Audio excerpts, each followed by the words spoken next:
1 week before my wedding, my father was murdered.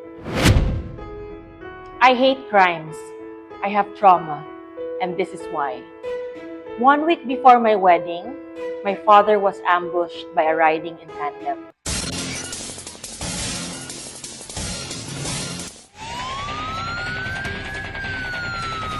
Usa ka empleyado sa DSWD Region 10 ang gipusil patay diyang pauli na unta silang Pinoyanan Bernes sa gabi. Live nagapatrol si Sheila Joy Labrador. Joy. Ipusil kini sa wala pa mailang sospek Biyernes sa gabi sa barangay Gusa ning syudad.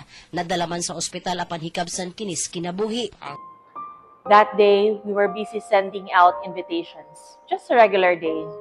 Pauwi na kami, magkahiwalay kami ng sasakyan.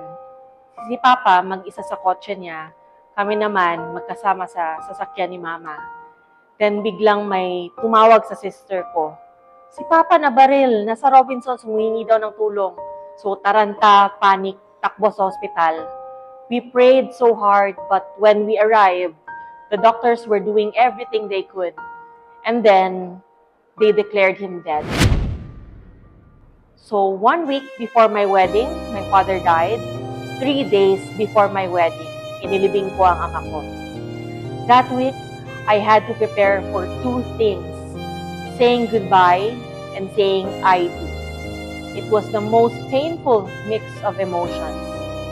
Let me clarify, this is not the reason why I was diagnosed with major depressive disorder. Pero nag-iwan ito ng matinding trauma, especially my fear of death. Art made a great part of my recovery. It became my outlet. Pain never really goes away, but I've learned to live with it. And if you're grieving, I just want to say, you're not alone. Remember, art mates, art heals.